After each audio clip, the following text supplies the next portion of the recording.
Podcast. নমস্কার, আমি শুভাশিস চক্রবর্তী, অহর্নিশ গ্রন্থাগারের প্রতিষ্ঠাতা সম্পাদক। ভাইফোঁটা, যার শুভ নাম ভ্রাতৃদ্বিতীয়া, তাকে কেন্দ্র করে আমাদের আবেগ এবং নস্টালজিয়া চিরন্তন।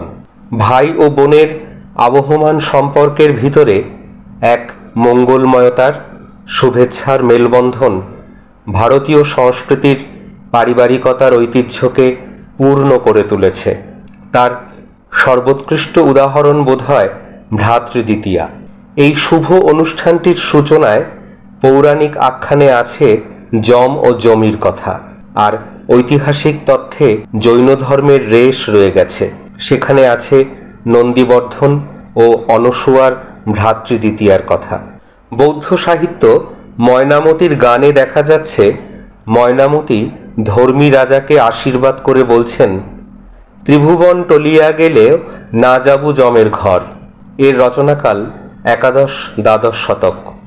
এর সঙ্গে বহু পরে রচিত আমাদের ভাইফোঁটার মন্ত্র ভাই না যাইও জমের দুয়ারের আশ্চর্য সাদৃশ্য চমকিত করে নিশ্চিত। বঙ্গদেশে ভ্রাতৃদ্বিতীয়ার জন্য রচিত একটি সংস্কৃত মন্ত্র আছে, ভ্রাতস্তব ললাটেহং দদামি তিলকং শুভম অতঃপরং যমদ্বারে ময়া দত্তং হি কণ্টকম। কিন্তু এই মন্ত্র এখন আর কোথাও তেমন শোনা যায় না। তার বদলে সহজ লৌকিক ছড়ার ছন্দে ভাইফোঁটার লগ্নে বোনেরা উচ্চারণ করেন, ভাইয়ের কপালে দিলাম ফোঁটা, জমদুয়ারে পড়ল কাটা, যমুনা দেয় জমকে ফোঁটা, আমি দিই আমার ভাইকে ফোঁটা। এটা সর্বজন পরিচিত মন্ত্র হলেও বাংলায় এর প্রায় 30টি রকম ফের আছে।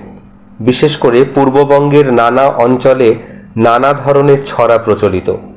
এমনকি তাদের উচ্চারণ বিশিষ্টতা, উপভাষিক স্বতন্ত্রতাও বিভিন্ন। এই বিষয়ে গবেষক তন্ময় ভট্টাচার্যের পরিশ্রমী কাজ সাধুবাদযোগ্য।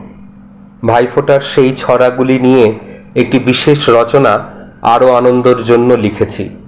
আশা করি বাঙালির ঘরে যত ভাই ও বোন আছেন তাদের কাছে এই নিবন্ধটি বিশেষ সমাদর পাবে। আপনাদের ধন্যবাদ এবং শুভেচ্ছা জানাই।